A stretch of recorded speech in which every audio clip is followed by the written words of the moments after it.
The American Freedom Train, 1776. That's not the actual catalog number. It was one of my more prized possessions. One, I like white and red, white, and blue. It's a Spirit. It's 49 the year I was born. It toured the country.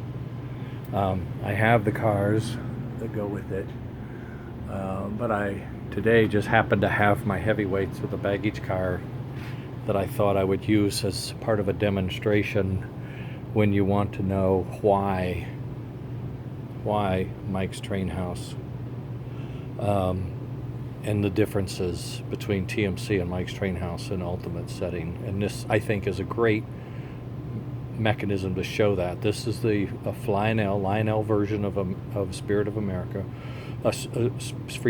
America Freedom Train, and it ran well. It has a well-designed drivetrain, good engines. They're DC cans with flywheels. The controller was okay. It had no sounds. It had a headlight, and that was it. And it ran real well, but it was kind of boring.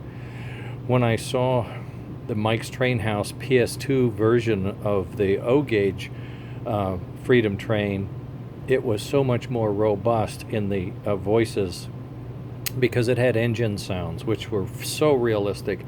But it also had stops. When you stop at a station, the conductor talks to the people about the Constitution and things like that. And you can hear the engineer and the fireman talking about, well, it's time to go.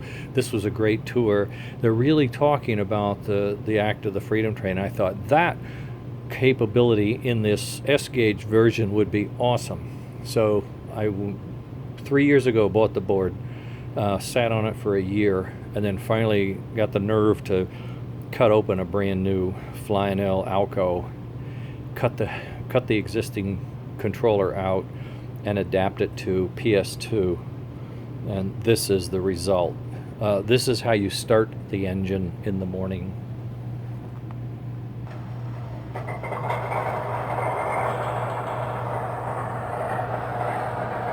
Check that oil level. Oil level's okay. Thanks, bud. After a brief warm-up, you can take the engine out, and you may want to check the whistle and the bell.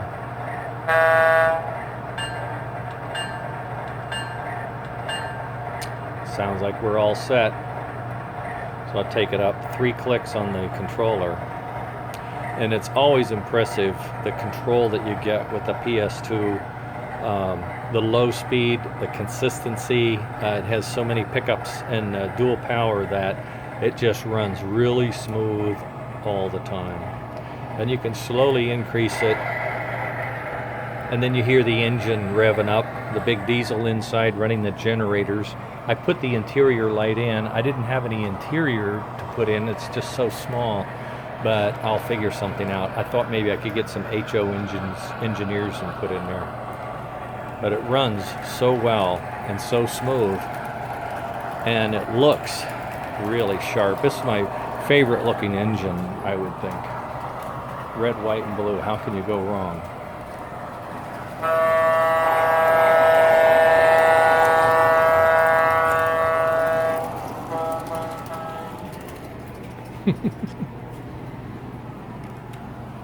Running on 17 volts, trying to keep the power down. You'll see my switch light over there turn red. Boop. It's coming down the pike, through the mountain, coming up.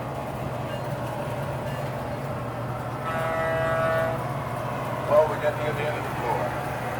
There aren't many towns left after this one.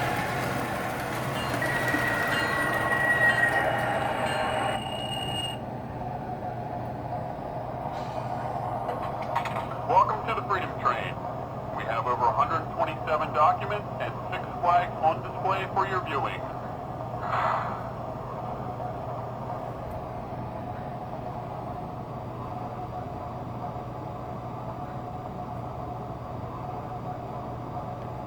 Is this the real Declaration of Independence? Yes, it is, ma'am. Boy, John Hancock sure took up a lot of room with his signature. Yes, he did, son. Look, see? raised at Iwo Jima. How old is the Magna Carta?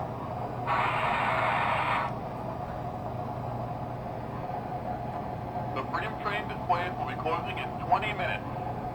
Did you sign the Freedom Pledge though?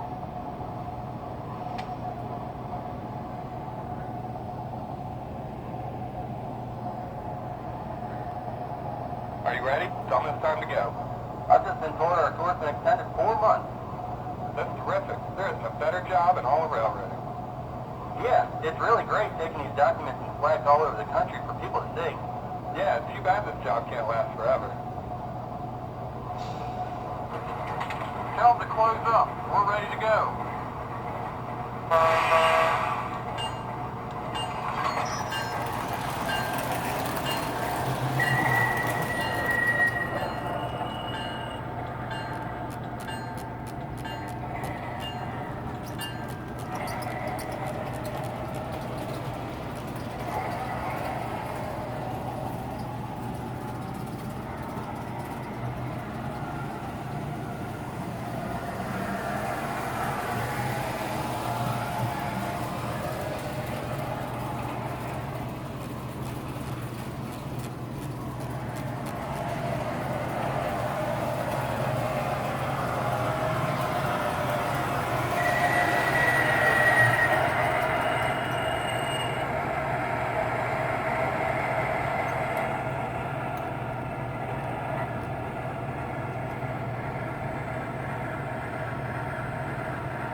That's what PS2 will do, and why I was excited about putting it on. I have it on 4 engines.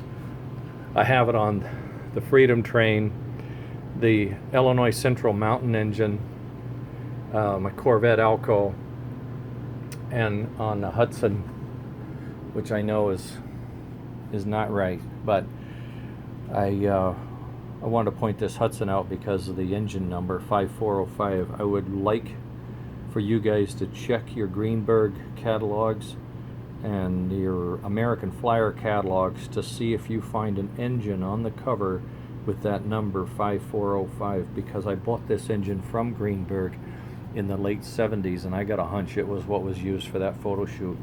But this guy has been modified with PS2 as well. So I'm not advertising, it's just something that I use that I think is great and offers us quite a bit of capability. The other thing is you can use the PS2 in conjunction with the Lionel TMCC. TMCC will run the TMCC trains, but so will the handheld for the Mike's Train House. So I can identify an engine, put it in here as a unit to control, and then I can control it with either one on TMCC. This one will only control the Mike's Train House PS2s. But now what I have are 2 controllers where one person could be running TMC engines and the other person could be running everything else. So it gives you that flexibility as well. That's why I selected these guys over DCC, or just sticking with one system in general. So that's the story. I'm going now to work on a project that I've been working on for off and on a couple of years now, and I'm getting really close. I think it's going to work out just fine. So I work on that today, see if I can't get it up and running and on the tracks. So that's what it's all about. American Flyer back on track. There you are. Later.